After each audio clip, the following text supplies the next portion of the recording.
Good morning, everyone. I'm delighted that you can join us today. I'm Helena Busby. I'm the Deputy Director of EU Strategy at the Department for Environment, Food and Rural Affairs. And I'd just like to say thank you so much for joining us for this webinar on moving SPS goods between Ireland and Great Britain, which is, I'm pleased to say, brought to you today by both the Irish and the UK governments. Before we get started, I would like to let you know that this event is being recorded and will be uploaded to YouTube after the event. Before I get stuck in, can I thank the Irish officials, please, for their close collaboration, both on this event, but also on an extensive programme of technical engagement and testing over the last year or so. I've worked extremely closely with the Irish government for some months now, and it's a collaboration that is definitely working. I'd like to say a quick word on the border operating model. So I hope that you are aware that the UK government published an updated version of the border operating model on the 20th of July. This reflects the revised timetable for the introduction of the next stage of UK import requirements, as well as additional detail on policies and processes. This confirms that intrastat declarations will not be required from the 1st of January 2022.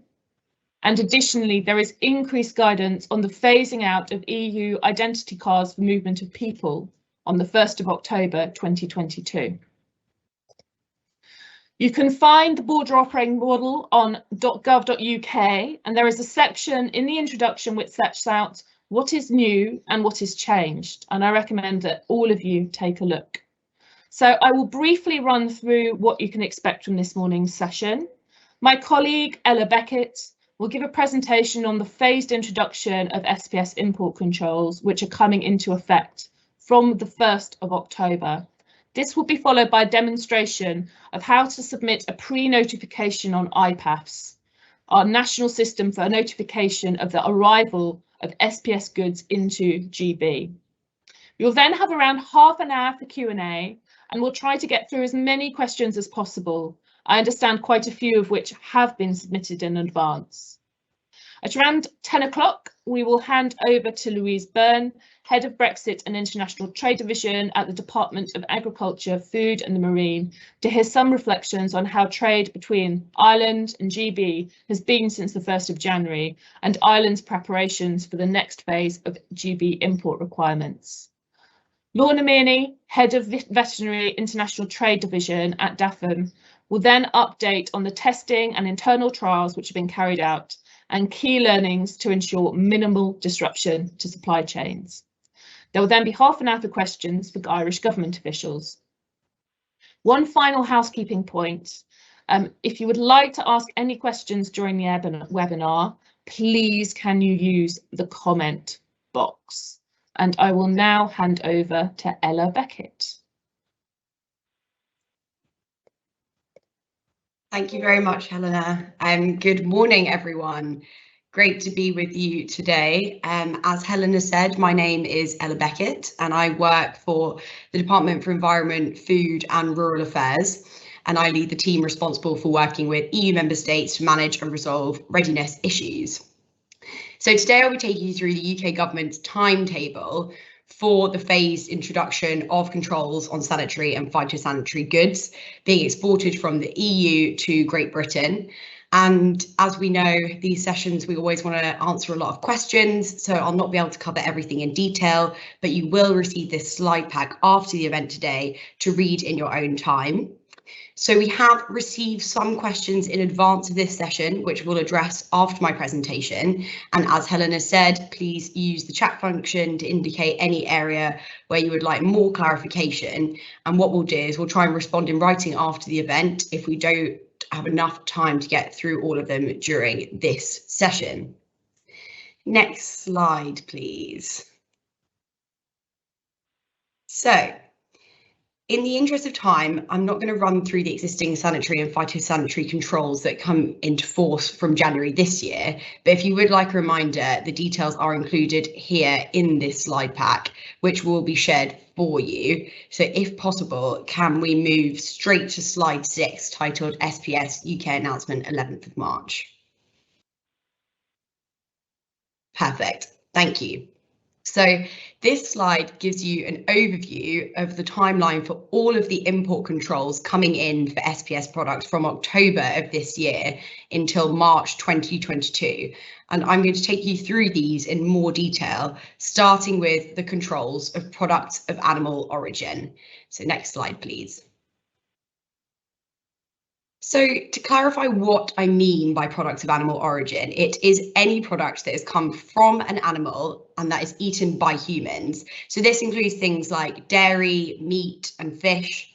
And from October 2021, these products of animal origin will need to be pre-notified on IPAFS. IPAFS is the new IT system that enables GB importers to notify the relevant authorities of the arrival of SPS goods into GB. This is something that your importer in Great Britain will need to do. I'll go into more detail of IPAFS a little later. So products of animal origin will also need to be accompanied by the relevant health certificate. As the EU exporter, you're responsible for obtaining that health certificate, and you must ensure that you provide a copy of the health certificate to your importer in Great Britain so that they can upload it onto IPAFS. And that makes the pre-notification and to enable remote documentary checks to take place. You should provide the copy of the certificate to your importer as soon as possible. I'll cover health certificates in more detail later in this presentation. So, certain composite products are exempt from SPS controls at the border under Article 6 of Regulation 2007-275. These are products that are a combination of processed products of animal origin and plants. But again, I'll cover this in a bit more detail on the next slide. So if we look ahead to January 2022, the requirements to pre-notify on IPAFS and produce the relevant health certificate continue to apply.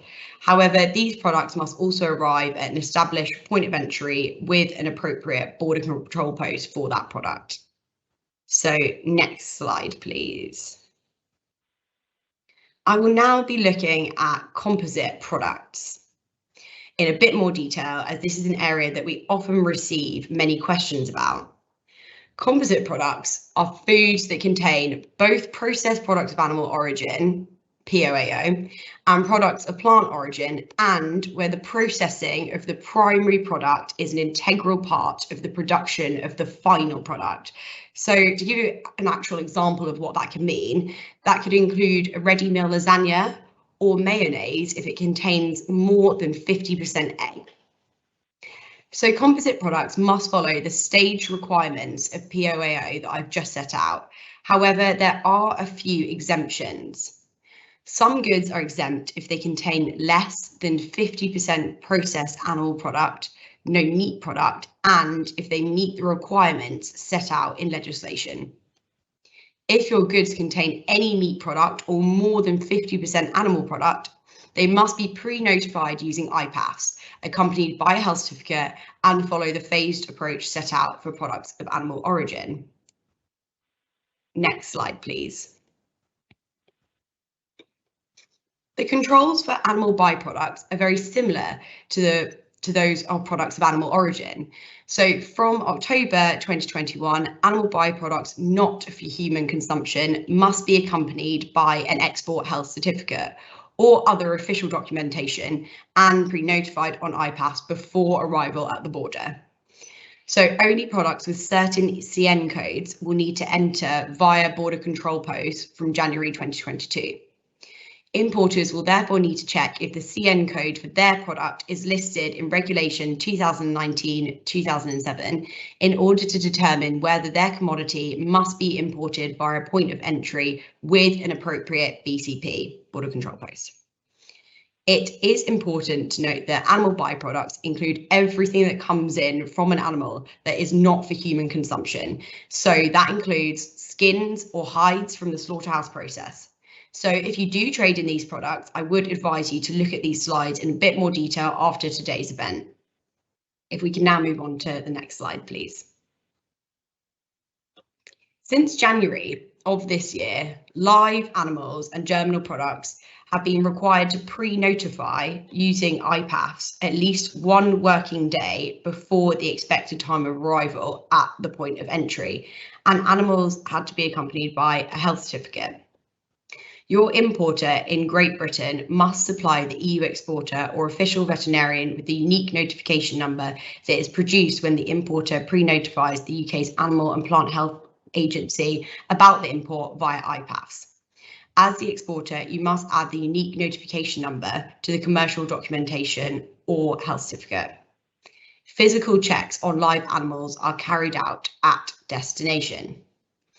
These measures continue to apply, however, from the 1st of January 2022, and there will be new requirements for germinal products to enter via an established point of entry with an appropriate border control post. So from March 1st, 2022, live animals must also enter via an established point of entry with an appropriate BCP for documentary, identity and physical checks. High-risk live animals will continue to be checked at 100%. Next slide, please. Thank you. This slide sets out the phasing of controls for plants and plant products. I hope. Flicking on.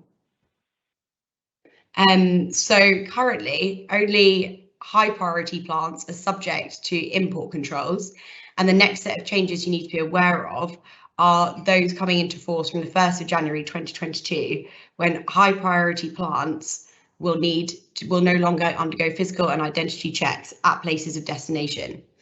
These checks will instead take place at an appropriate border control post. Also, from January, all regulated plants and plant products will need to follow the requirements for pre-notification and be accompanied by a phytosanitary certification. From March 2022, physical and identity checks on all regulated plants and plant products will be carried out at border control posts. So the next slide should be on IPAFS. Excellent, thank you. Apologies, we might have got confused on a couple of slides there. So this slide gives a bit more information on IPAFS, which, as I've mentioned, is the new IT system for pre-notifying the arrival of SPS products into GB. My colleague Angela Cooper will take you through a demonstration at the end of this presentation to show you how to raise a notification in IPAFS. So I'll not go into too much detail now. However, pre-notification on IPAFS is an action for the importer in Great Britain to take. As the EU exporter, you must provide the GB importer with a copy of the health certificate so they can upload an electronic copy to IPAFS. This system and process of pre-notification will allow for remote documentary checks to take place from October 2021 in order to preserve the flow of goods into GB and prevent any delays at the border. If we go to the next slide, please. Brilliant. A quick word on then the pre-notification times.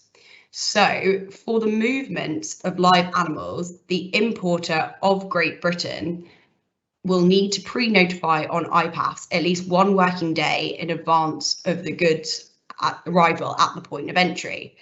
So for plants and plant products, importers need to submit import notifications at least 4 hours prior to arrival for roll-on, roll-off and air movements, or at least 1 working day prior to arrival by all other modes of transport, along with the phytosanitary certificate. So pre-authorization by DEFRA or the Animal and Plant Health Agency of animal byproducts prior to any imports taking place may also be required. Next slide, please. I will now give you some more information on the SPS documentation that needs to travel with exports of products and of animal origin to Great Britain. So health certificates must already accompany any product of animal origin under safeguard measures. Where safeguard measures apply, there is a safeguard version of the health certificate that must be used. You will need to continue to use the safeguard versions of certificates where necessary. From October 2021, a health certificate will be required to accompany consignments of products of animal origin for human consumption and animal byproducts not for human consumption. It is the exporter's responsibility to obtain these health certificates. The health certificate will be issued to the exporter by the competent authority in the exporting country. A certifying officer authorised by the competent authority must complete the official certificate. The certifying officer is an official veterinarian or official inspector as defined by the relevant EU retained legislation. They must have clearly completed all the designated fields. Any official SPS documents that are required to accompany the health certificate, such as any additional attestations or lab results, will be specified on the relevant health certificate. Other documentation may be required depending on the commodity, such as a catch certificate for marine caught fish. There are model health certificates that are available on gov.uk, and you're able to use these to check the specific requirements for your commodity. You should note these are only models and the certificates will be issued by the relevant competent authority. There may be rare instances where a harmonised health certificate is not available for your product of animal origin. If you can't identify an appropriate health certificate, you should speak with your importer and you can check gov.uk for a general licence. Next slide, please. I'd like to briefly cover changes to phasing for marketing standards for certain products and also for organics. The UK is taking the opportunity to have a single date for the introduction of fruit and vegetable marketing standards controls that matches the date for the introduction of phytosanitary checks. So for the import of EU hops, EU certificates will be accepted for release into UK free circulation until the 1st of January 2022. There are requirements for 1st of March 2022, but from the 1st of January 2022, organic products imported from the EU to GB will require a certificate of inspection. Next slide, please. I'll now clarify a few controls on wine being imported from the EU into Great Britain. All the wine sector products, including grape must and wine vinegar imported to GB from the EU, and that does include wine that has originated from outside of the EU, can travel without having to produce a TCA certificate or VI1 certificate until the 31st of December 2021. From the 1st of January 2022 onwards, the situation will change as follows. Finished wine of EU origin will be able to travel to Great Britain under the simplified certificate set out in the Technical Barrier to Trade Annex 5 on trade in wine. And wine of non-EU origin or grape must and vinegar of EU origin should use the VI1 certificate as set out in the retained regulation 2018-273. Situations where you do not need to provide a VI1 to import wine of any origin to Great Britain remain in place. So this includes for shipments of less than 100 litres and shipments from one private individual to another of up to 30 litres. So next slide, please. So that brings us to the end of the SPS requirements. And in addition to these, I'd like to flag that there are some customs requirements to comply with. So importers and exporters must complete the UK and EU customs declarations. We have included a couple of basic slides on the current customs requirements for GB, particularly around delayed declarations. So throughout 2021, importers of non-controlled goods from the EU can make a simplified declaration in their own electronic records and follow this up with a supplementary declaration up to 175 days after import, known as delayed declarations. So this slide and the next slide goes into more detail. And as I've said, the slides will be circulated after the event so that you have the links to the latest guidance and details on how to seek additional support from HMRC. If you do have any customs related questions, please feel free to put these in the comment chat box because we do have a customs specialist who will be joining us on the line later today. So next slide, please. And then the one after. Perfect. So I will end with an overview of the key actions that EU exporters need to take from the 1st of October 2021 and the 1st of January 2022. So for products of animal origin and animal byproducts from the 1st of October, you will need to obtain the relevant health certificate for your product, provide your importer in Great Britain with a copy of the completed health certificate as soon as it's available, and ensure the original certificate travels with the consignment. And then for plants from the 1st of January 2022, you will need to ensure that a phytosanitary certificate travels with the consignment and that the importer in Great Britain submits a pre-notification. So thank you very much for your attention in listening to this presentation today. I will now hand over to my colleague, Angela Cooper, who's going to take us through a demonstration on IPAFS.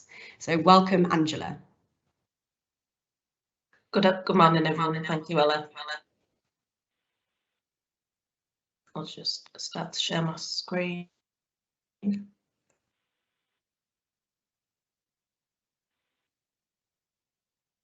Hopefully everyone can see that. So I'm going to walk through the process to raise a notification for October. So to find IPAFS, it's located on gov.uk. So this is so if you just search IPAFS, it'll bring up the start page.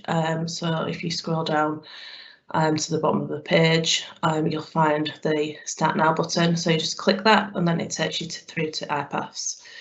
So the first time that you use IPAFS, you will need to create a government gateway ID, and you do this by clicking this hyperlink here. To speed up the process today, I'm going to use my existing account, so you would just add your government gateway ID there and your password, and then click sign in. Once into IPAFS, this is known as a dashboard, and as you can see here, these are all the notifications that have been raised for my account. If you were looking for the reference numbers, these are located here, and it details some of the just high-level parts of the notification, so you can easily see what you're looking for. If you need to search for anything, you just use this area here. There's lots of different ways to search to locate the notifications that you need to see. So click on create a new notification. For this demo, I'll create one for products of animal origin. So I click this here and click save and continue. Here you choose the country that it's arriving from. And for this demonstration, I'll choose Austria. So if you were to select Australia here, that would take you through the CHED route, which is in place already for the rest of the world imports. And click save and continue. So if you already know your commodity code, you can add that here. If you don't know the actual code, you can find it in the commodity tree. So you click down the tree until you find the one that's relevant for your import. So this page is dynamic, so depending on which commodity code you select, it will bring all the relevant options, so the different species and the different commodities types here. Select whichever is relevant, and as you can see, it changes the species as well. So I'll just select this one for this demonstration, click save and continue. Now you need to enter the weight, and this is the net weight, not the gross weight. Click save and continue. Now you need to add the arrival date. So if I put it's arriving tomorrow, and click save and continue. Now you're asked the reason that you're bringing the import in. So generally it'll be internal market. For transits, the next page, it will ask you to enter the exit BCP and also the date of exit. But for this demonstration, I'll choose internal market. This is where you now upload your health certificate. So here you select health certificate, Then you would add your reference for the health cert and the date that it was issued.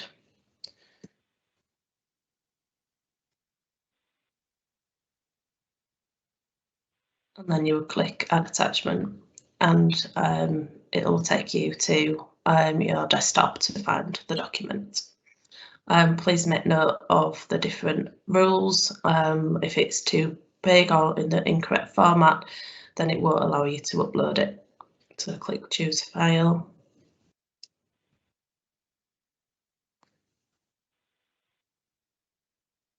And then click Next. Now you can see that your document's attached. So you can download it here. So we do advise just to double check that it has been uploaded correctly. So if you click download, it will bring your document up and you can make sure that it's readable, just so there's no issues. And click Save and Continue. On this page here, so this is known as your the address page. As you can see at the top of the screen, there's a hyperlink here. We do advise before you need to start notifying to go in there and pre-populate your addresses. So if you use them frequently, click on Address Book and you can preload those before you need to start notifying. And then will speed up the process. So I'll take you through anyway. So click to add a place of origin. Now for October, the approved establishments need to be entered manually. Again, you can add those to your address book, so you're not having to add it in every time. If you needed to add one, you click Create a New Place of Origin here, and then it will allow you to go to your address book and add the address. I've got one preloaded, and this is how it looks when you've uploaded it to your address book. So click Select. Now I'll add the importer details. So again, this is all preloaded into your address book, and I've got one uploaded here. So click Select. And then finally add the place of destination.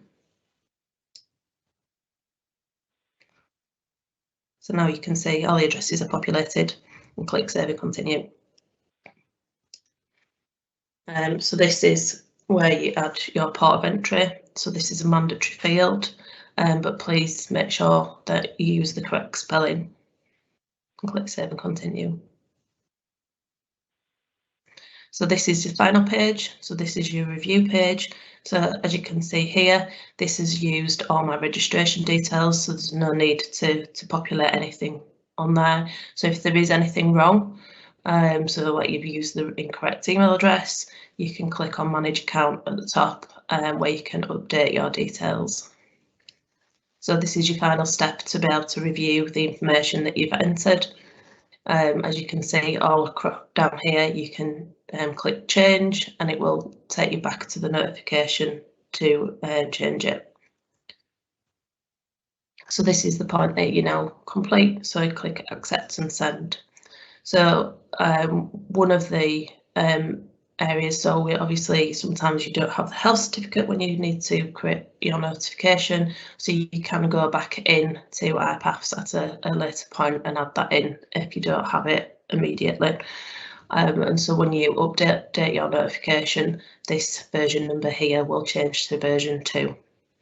So this is your reference number and for your import notification. So if I'll return to the dashboard,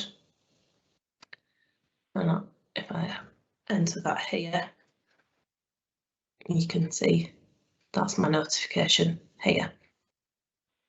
So there will be changes and there'll be additional information required for January, but this demonstration today is just based on what's needed for October. Thank you, Ella. I'll hand back over to yourself for the Q&As. Thank you very much, Angela.